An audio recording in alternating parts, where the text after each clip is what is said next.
There are three constants in life: change, choice, and principles. Stephen Covey, American educator, author, businessman, and speaker.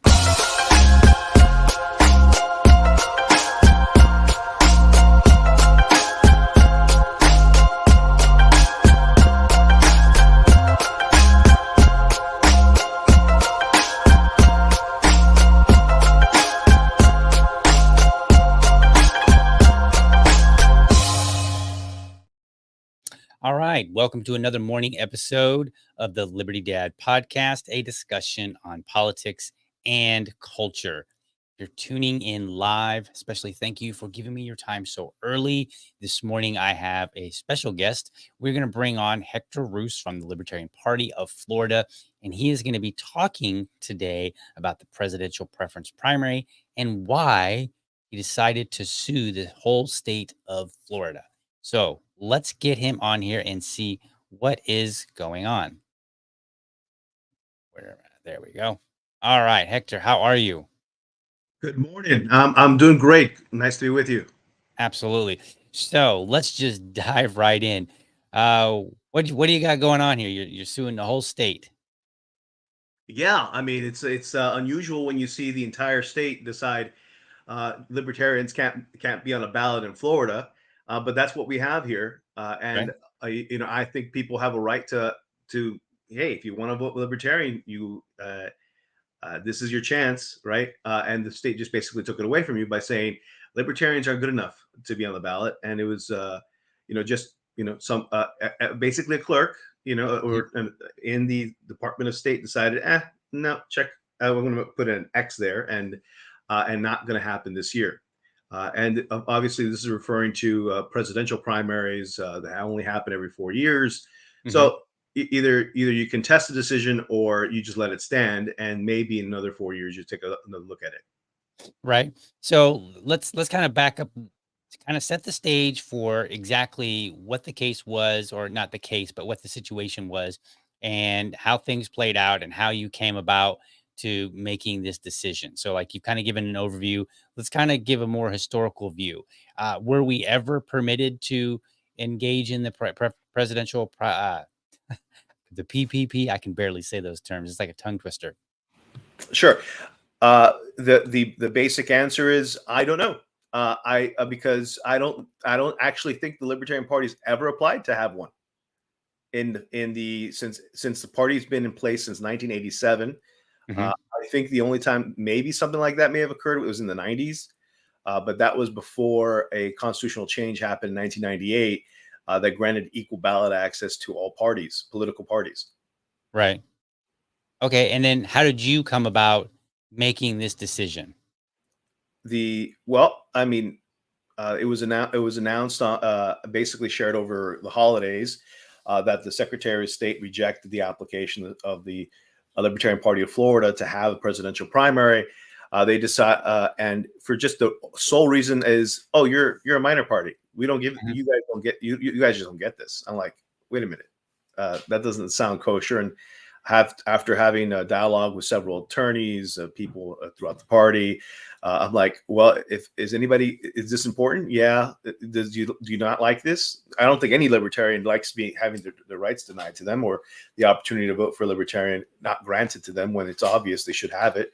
Right. And certainly in a presidential year, right, when the right to vote is so much more important. Ultimately, I decided to do this lawsuit myself, just because I'm like, well, if nobody else is going to do it, I filed something like this 2 years ago, so I have the knowledge to do it. So that's when I went ahead and did so. Gotcha. And so I'm pulling up your document here now. So let's see here. Here it is, filed the 24th. So just basically a few days ago. Emergency. Let me put it up on the screen here. Actually, we'll do it that way. And that way, we're not going to read the whole thing. I mean, it's not a bill review. So we're just going to kind of get a sense of what you got going on here. So let's see. And there we go. All right. Perfect. So now we have it up on the screen here. I think I can enlarge just a wee bit more. All right. Emergency petition for writ of I hate Latin. Writ of mandamus to require Secretary Byrd's compliance with state law providing for a Libertarian presidential preference primary. Hector Roos, and this is petitioner respectfully request this court to issue an emergency writ of mandamus to direct the respondent to perform their ministerial duties to place the list of candidates submitted by the Libertarian Party of Florida on the ballot for the Florida presidential preference primary contest on March 19th, 2024. Respondent rejected the Libertarian Party request on the sole basis that the Libertarian Party is a minor political party, as you mentioned. Respondent's actions are one, an abuse of discretion, two, unconstitutionally vague law contradicting a prior Secretary of State by three, applying an unconstitutional legal standard set aside by voter approved guaranteed ballot access to in the Florida Constitution. So describe all three, like break those down into plain English. Those three things, these three criteria for which you are saying are applicable to the actions of the who was it again? I had the name somewhere here. I think it was Byrd, Secretary Byrd. Where is that? I had it somewhere, but anyway. So these three items: abuse of discretion. So tell us about that. What does that mean in terms of just like the average everyday person? Sure. How should they understand that? All right. So abuse of discretion means that somebody just made an arbitrary decision that was either one of two things: either not in their wheelhouse, right? Not they didn't have the authority whatsoever to touch the decision, or they went beyond what they were already authorized to make decisions upon. So there's an argument for both in this case. The people like the Secretary of State by statute are typically limited to just what the statute says, which is section 103.101, which basically says the secretary is just given documents from a political party. They're in charge of simply taking the list of candidates that's given to them, and then moving on and placing them on the ballot. And there's no other language to authorize them to reject the list. Right. So on the other side of that, if they even had the discretion to reject the list, which they don't, then it goes into number two, right? The justification given by the Secretary of State, which is in the letters in the attachments at the end of that document, basically says you're a minor party, you don't get this. Well, the problem with that is the definition of a minor party or the rights of a minor party is changed. Like I said, 1998. So it's been quite a while already. And in the interim time, a Secretary of State, actually another one in the past, has actually said, yeah, you do have the right, a Libertarian Party, because of this law change. But if a Secretary of State's allowed to, basically make a decision that conflicts with a past Secretary of State, then that makes the law itself unconstitutionally vague, because then you can apply different standards. And in this case, they are hurting they are taking away rights from voters and from the Libertarian Party arbitrarily without any due process.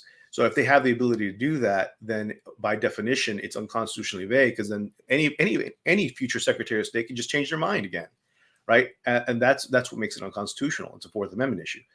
Then of course, as I said already, there are other legal standards in regards. No one's ever challenged. By the way, I want everybody to know that this is the decision of the prior Secretary of State was to give the Libertarian Party a actual primary. There was in 2016 there was a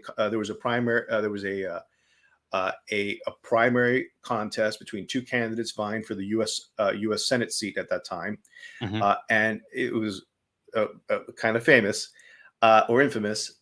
And the Secretary of State just magically said, "Oh, you get to have this now." Instead, before you'd have to.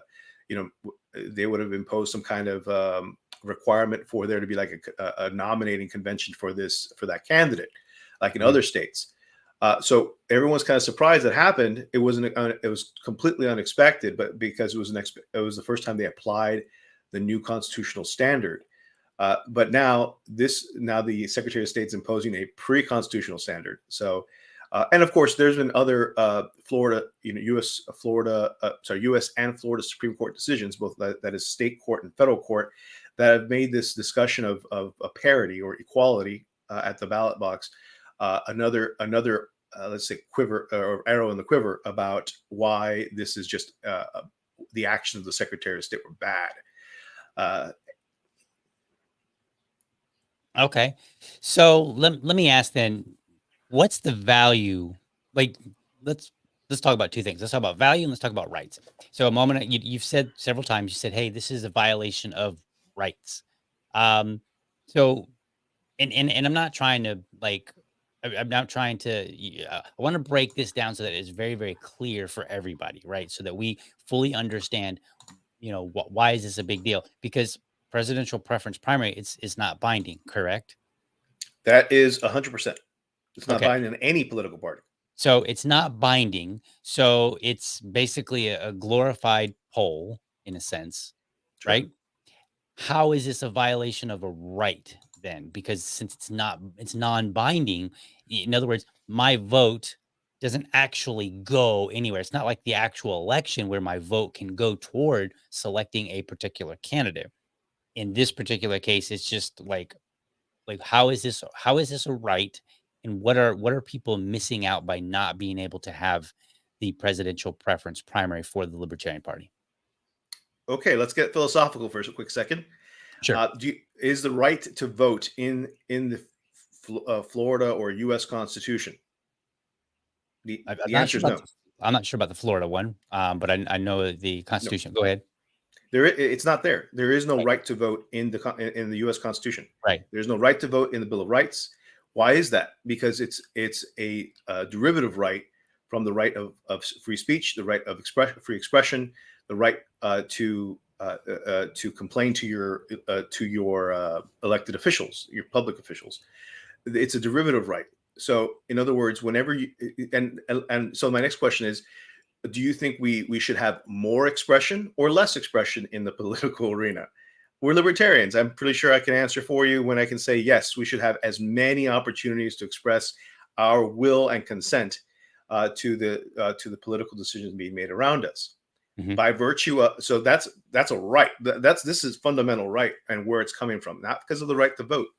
And certainly there's a right to the candidates to also have that kind of expression on some ballots.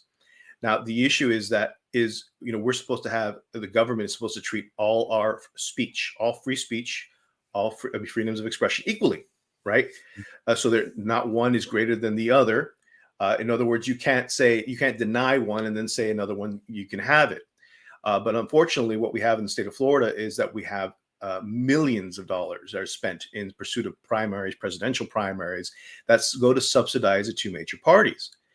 I think we have a right to get our money's worth as well. So, moving philosophical. So, this is an actual problem because you are already paying for this, and the Democratic Party has already said, "Nah, Joe Biden's our candidate. We're not going to even hold one of these." But that doesn't mean we get rebated for the difference of the expense of holding their taxpayer subsidized presidential primary. Republicans, well, you already know they basically don't have much of a process either, even though people have spent hundreds of millions of dollars already in their nomination contest to simply say, the former incumbent is good enough, from what I can see. So I if I hope that answers understand your you question. correctly, Yeah. so yeah, and if I understand you correctly, let's kind of dig in a little bit more here. Sure. If I understand things, you're saying that, hey, you and we're Floridians, we pay taxes. We've already had some of this money that's supposed to go toward the PPP that has already been taken away. And that is given right now to the two major parties, the Democrats and the Republicans. So, number one, there's this problem where, like, hey, I've had to pay in for something that I'm not getting as a member of a different political party, right? Am I understanding that correctly? Yeah, we're subsidizing other political parties. And then on top of that, when the Democratic Party says, hey, we're not going to even have a primary, then my money has been taken for something that didn't even happen in another political party, which would impact how my preferred candidate would do potentially in the actual election. Is that would that be fair? Uh, yes. So the other way, there's 'Cause I a paid for it, so yes. shouldn't I get to see a primary from the Democrats? And then that Yeah, primary exactly. might in some way impact the actual election itself, right? When Correct. people go to actually vote. So, it but by them not doing that, it's kinda like I paid for something that not only do I not have access to, but I didn't even get the pleasure, if you will, of watching play out as paid for. Right. If you're going to pay for a wrestling match, they better well put on the E baby oil and get it going. Right, right, even if it's not my even if the wrestler is not my preferred wrestler, like, I don't like the 2 wrestlers that got to be in the match, right? But, maybe it's a Royal Rumble, and, all these major wrestlers are in the ring. The minor wrestlers, my favorite guy doesn't get to be in the ring, and then all of a sudden they say, "You know what? We're gonna cancel the pre-show." Right? Which is kind of what's Right. going on here if we're gonna use that analogy. Well, remember, And we're that's from interesting. March to November. This is a very long period of time between when people actually get to say anything about this process, unless they're super party insiders. So this is it. There is a practical usefulness for these primaries, which is just literally to say, how appealing are you to the general public, right? On this is the only one, and we can get into the pros and cons of what that mean of in general. But Mhm. I do want people to point out that in Florida, it's presidential primaries are technically open to everybody. By tradition, you have to register to vote in the primary in the party of that's holding the primary, Mhm. but anyone can do that if they do it within 30 days of election day. So I don't. So in this case, there's a lot of questions about who are. We have so many candidates, in fact, in the Libertarian Party for the first time ever, maybe that started out so early, frankly, that we have we have a reasonable question of these are actually pretty good choices for presidential candidates. How do we start telling them apart? Do we look at fundraising? Do we look at philosophy? Do we look? And it starts getting very abstract, like how you can measure their worth. Well, how about you just put them up against voters, and see what they Right. say, right? So this would be an obvious, another obvious point of comparison that is offered already to other candidates in other Right. parties, but not ours. So how? Right. And Right, to break that down a little further, this is what I find appealing about the presidential preference primary, is if we have one, then that means, and we've got basically 6 major people that are running for the presidential nominee for the Libertarian Party. I know there's others, but there's 6 major ones, 6 big ones that basically everybody pretty much knows. These are the ones that are going around to all the conventions. So they're raising money, they've got websites, like they're kind of all in on this, right?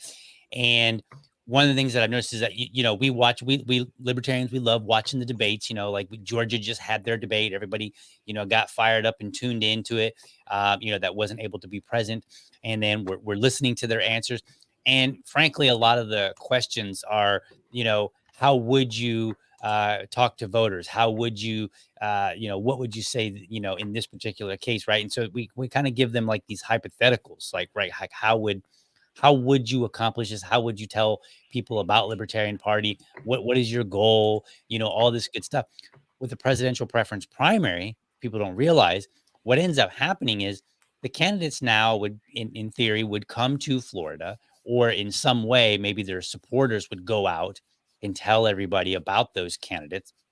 And then in March, was it March 19th? I think on March 19th, if we were on the ballot for the presidential preference primary, then what happens is the voters would go out, and a lot of people that you would more than like almost guaranteed see that there would be more votes during the presidential preference primary than all of the events that a candidate went to in Florida combined. yeah, So then what happens is the candidates later, after March 19th, after the totals come out, they go on to another convention. And then they say, well, you say that this is going to be appealing to the voters, but let me tell you what, when I went to Florida, I got, 50% of the votes. And so my message actually resonates with real people who were willing to go out and mark me down on their ballot or hit the button on the electronic machine, whatever the case, however they do it. And so like that would give them kind of like bragging rights to the delegates in the party to say, hey, I am the candidate that actually has gotten some semblance of a vote, right? Like it's not the vote, but it's the closest thing to it. And these are people that maybe didn't even attend, because if they got, let's just say that 10,000 people in Florida voted in the Libertarian presidential preference primary. We have one, and 10,000 people voted. 10,000 people didn't show up to all of the events, right? So that's a lot of actual people that were not otherwise reached. That we don't Right. have, maybe some video and audio to hear the applause when they said something, right? Like, and even if it was 5,000, or even if it was like 1,000, like 1,000 people would still be way more than what they have now. Because, you only get about 100, 150, somewhere around there at most, coming to a convention, for any number of reasons, distance, time, whatever, all that good stuff, right? But the primary is a local thing. I can go right down the street to where my voting booth is, and I can vote, and then I can go on to work. Right, so it's not a huge interruption, so it's a way to get more engagement. So I think it's a neat idea. Sure. I mean, remember, who votes is actually a matter of public record, so that would be useful for other candidates, the party itself, Right, to identify people who may want to participate more closely with Libertarian Party and volunteer, really, right, right, or donate, for that matter. I mean, to put it in perspective, that primary of 2016, infamous and all of these things, it got less than 5,000 votes, right? That was a statewide primary. The last time there was, California has these presidential primaries all the time. The last time there was a contested one, I believe it was also 2016. They had like 25,000 people come out to vote. So these aren't huge numbers, but still, the downside of that, and let's be forward with it, is that the concern is, who are all these libertarians? What makes them libertarian enough to be able to decide for, cast their preference for which candidate should be the guy? How do right, we know these are real libertarians? And right, that's a concern of, this concern about purity exists in both, in all the political parties, in their concern of this. right. I'm trying to pull it up here really quickly now. I think I just about got it. We'll see here. Presidential election, Florida 2020. So it looks like 70,000 people voted for Joe Jorgensen, Spike Cohen, the Libertarian candidates in 2020. So that's a lot of numbers. So imagine if only even half of those Sure. showed up to a presidential preference primary, then that's a pretty good indicator of, hey, how well are the various candidates doing, right? So I think that would give a lot of, I think that would, if we had more presidential preference primaries, I think that would give the delegates, when it comes time to select the final nominees, some better information on who do we want, because one of the big arguments is which message is going to resonate, right? Like which one's going to be the Well, one that really gets people out of their seat and out of their two party system to vote for them. Because sure. I'll tell people right now, I believe, if I'm correct, in the Libertarian Party of Florida, or in Florida, there are about 36, roughly 36,000 registered libertarians in the state of Florida, I think. And so when we look at a number like 70,000, then one obvious case is that 30 some like Right. 35,000 people roughly who were not libertarians voted for the libertarian candidate. Right, so that's kind of Right. telling. Well, just to point out, Gary Johnson got over 200,000 votes in Florida in 2016. So Yeah, but he just, doesn't count, he's not a real libertarian. No, I'm just kidding. oh, I Just forgot. I just forgot. kidding. I left the memo at home. But on the other note, it's important also to to understand what happened with the Jorgensen campaign. You know, Mhm. she was selected at convention. She didn't run an active campaign. She didn't have a big really a campaign team at all going into convention. So Mhm. everything had to be put together really at right then and there, and then sprint. Now, all the campaigns now are saying we want to, they're running early because they want to raise money, they want to identify supporters, they want to build that infrastructure. But now we have to wait all the way to election day, if they even get the nomination, wait till election day to see how, or pass the convention, to see what their structure, their campaign team actually looks like. What does Right. their infrastructure look like? And presidential primaries do offer an opportunity to test that infrastructure. Right. And there's a good reason why other states still hold them, even though they don't hold them through the state, right? They do hold whether they're straw polls or whether they're online, these online primaries. There is a move to do that, and of course, everyone's been talking last week about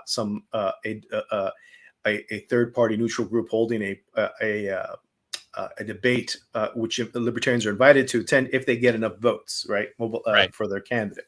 So people do care about this, and they do have a function of proving their ability to even uh, to actually run a campaign, which has been a problem of past years' candidates.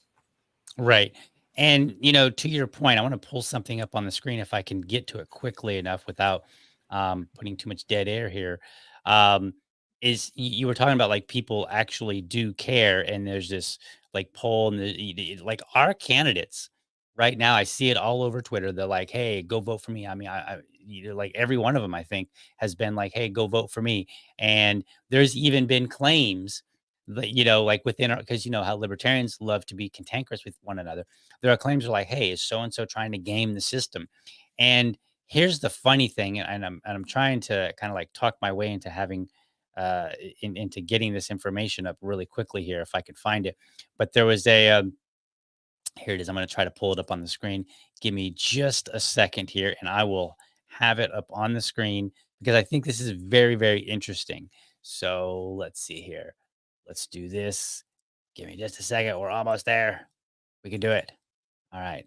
Because it's a graphic here, and I think it's kind of telling about these kind of polls and stuff like that. So let's see here. Let's do and there. Okay, perfect. So now what I put up on the screen is just a screenshot of this poll. It's a moment in time, so it's changed obviously, but it shows the person Claudia de la Cruz. And if I saw somebody mention something accurately, which I think they did, they pointed out that they have more votes than they had votes in their last national election.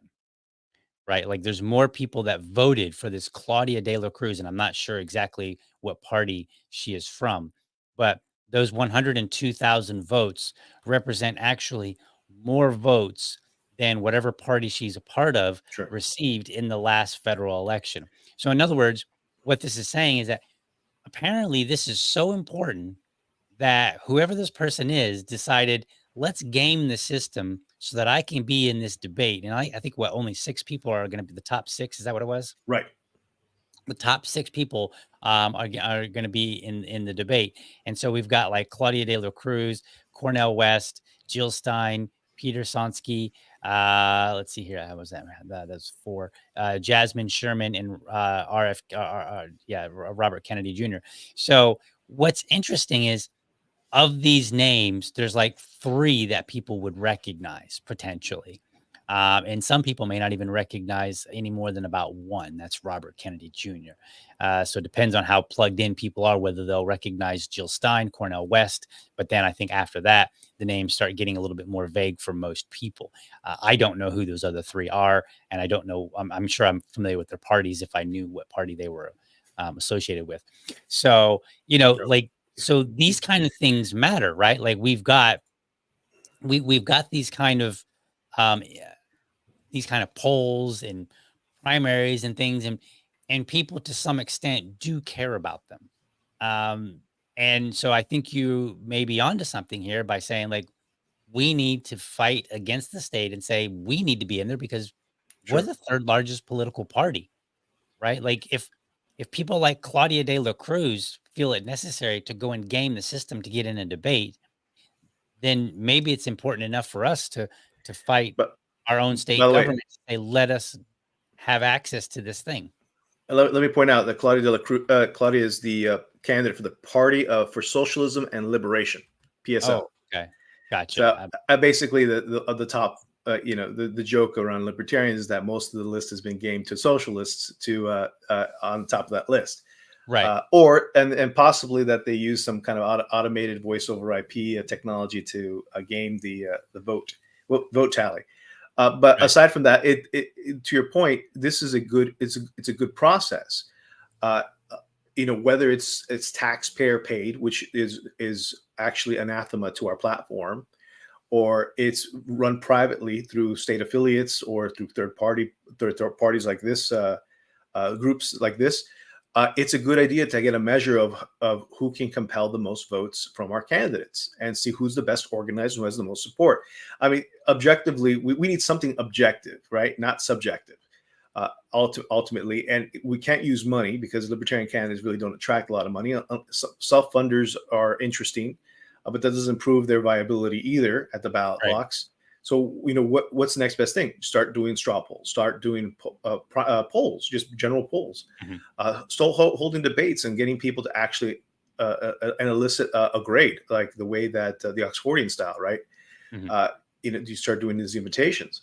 Uh, we do need a better, libertarians broadly just need a better process for selecting their candidate and starting, and arguably starting much earlier than May of the election year, Right. frankly. Okay. So now let's jump into one more thing here. Let's make the case. As libertarians, we tend to want to withdraw what power that the government has, right? We tend to say like, look, you need to start taxing us less, not more, and then you need to start relinquishing some of these things that you're doing. So make the case now that this isn't one of those.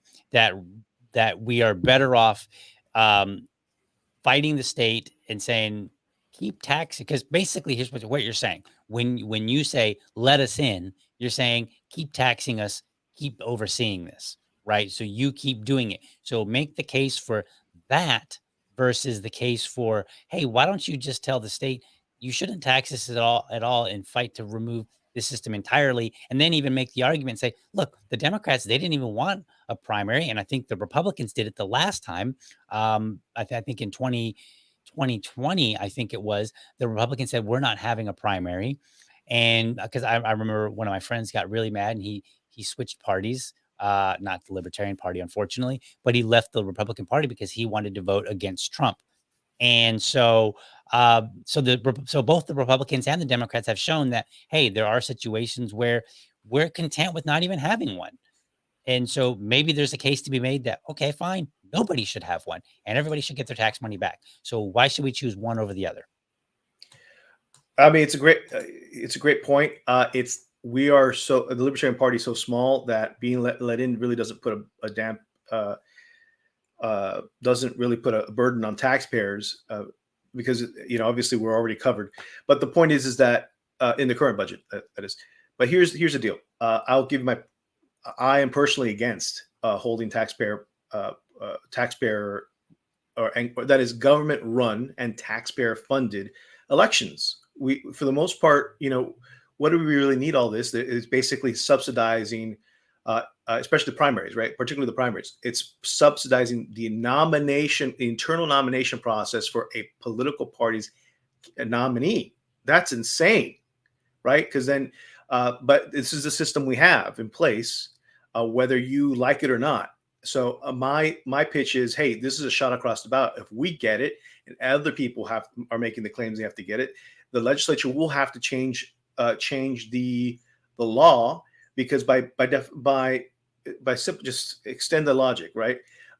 If I don't want to fund other political parties' primaries and internal nomination processes, why would a Republican want to pay for the Democratic Party's internal nomination process, and vice versa?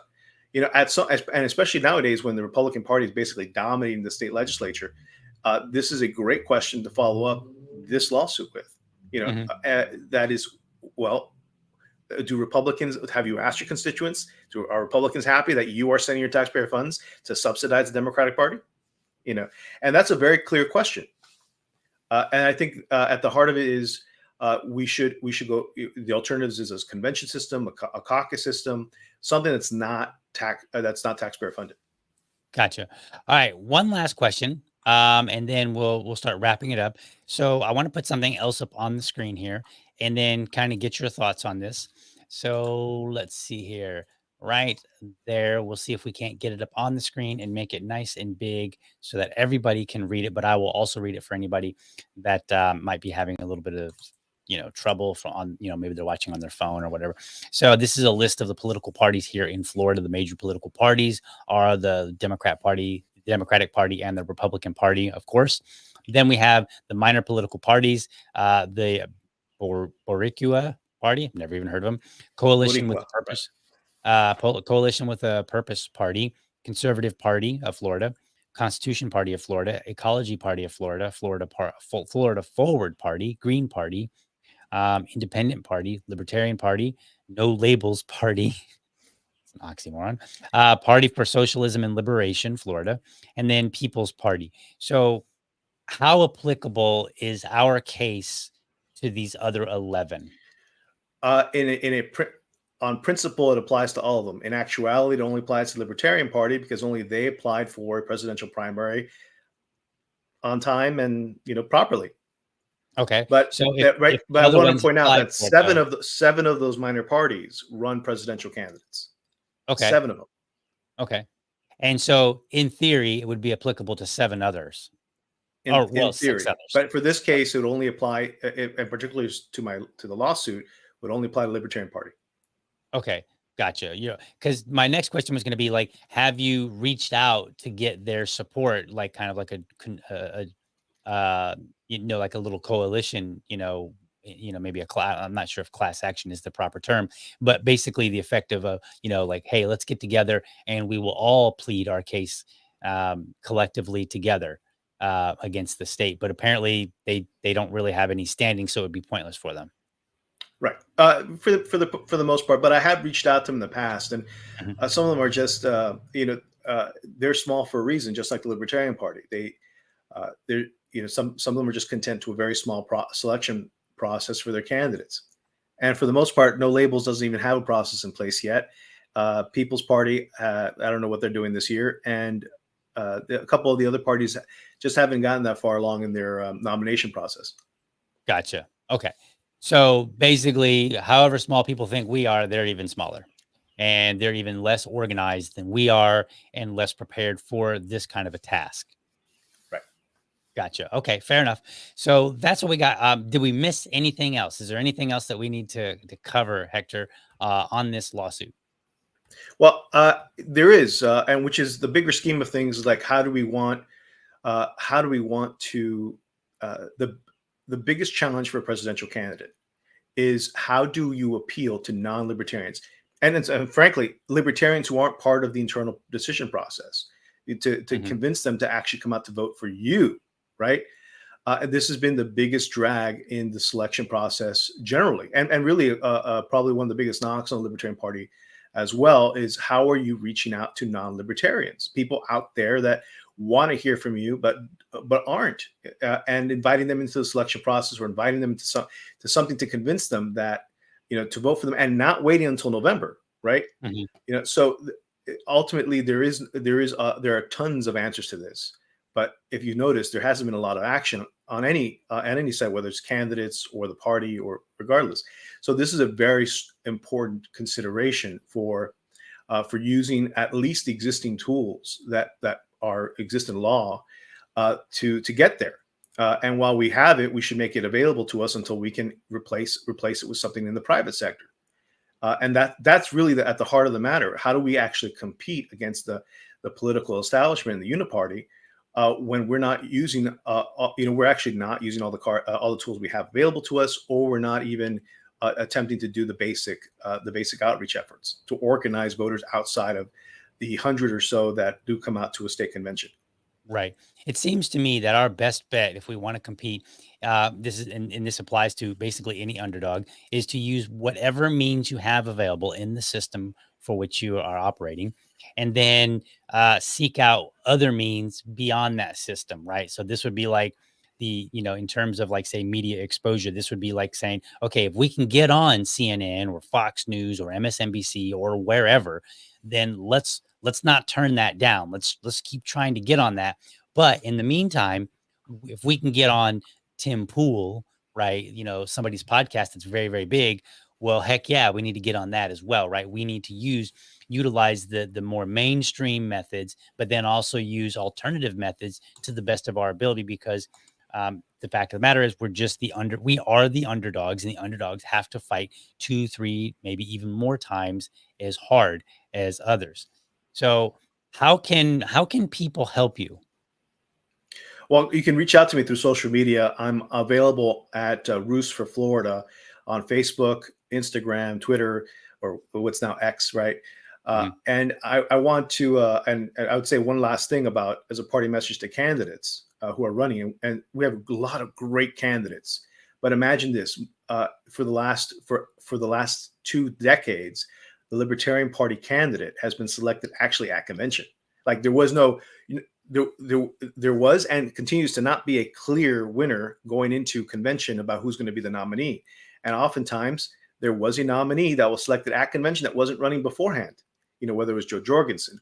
I mean, the only difference was Gary Johnson, honestly. But the question and this also applies to the VP. Only in 2020 did we know about. I'm sorry, 2016 did we know about Bill Weld. But before that, these things were kind of open. Mhm. And it boggles my mind that this process could just be upended by somebody who says, "I want to just throw a bunch of money. I'm very famous, and I want to ask for the nomination because I think I'll just do a better job than all these other guys who want the nomination." And what's our response? Like our counter argument is, "No, you're just not libertarian enough." Wait a minute. They're making an argument for electability. Mhm. Right? Where's our response? Is our Right. response ever going to be, "Oh, we're just satisfied at 1%, 2%, 3%"? Are we ever thinking about winning this? So what does that look like? And unfortunately, and I want this has to be has to be a very frustrating conversation for candidates who have been in the field for a year, right? And Right. and still have 5 more months to go. So this primaries may help in that process. Got it. All right. Well, Hector, I appreciate having you on. Hold backstage for just a second while I close this show out. Real quick, I am going to throw a comment up on the screen here. So Joe Hanush lets us know that Lars Oh wow! Mapstead and Chase Oliver, who are both libertarian candidates, made the top 6 candidates for the free and equal presidential debate. That is correct. The graphic that I showed was a little bit on the old side, so it certainly has changed. And I was only putting that up just because I wanted to kind of it was one that I happened to have access to relatively quickly, and it illustrated the value that people are having, because you've got the De La Cruz person who's like, hey, we've totally got to game the system, and get in there in this debate. So absolutely. Hector, thanks for being on. Give me a second. I'll be right back. Folks, I hope you enjoyed watching. I hope you found the episode informative and inspiring. Let me know what you think of the presidential preference primary, what the Libertarian Party should do in your opinion. Throw a comment in there. Be sure to catch me Monday through Friday, 7 a.m. Eastern, for an informed discussion on politics and culture. And then again, Sundays at 7 p.m. with my co-host, Susan Hogarth, where we look across the vastness that is the United States, the vastness of tyranny that is the United States, and we bring to you events that are happening in the Libertarian Party. Make sure you are subscribed to my YouTube channel, or if you prefer, my Rumble channel. You can go to youtube.libertydad.com, or you can go to rumble.libertydad.com. I can get that out. And let me know how I'm doing by leaving a comment. Last but not least, remember, if you are a champion of liberty, your business is people and your product is liberty. I want you to have a great week and weekend. But for now, I am out.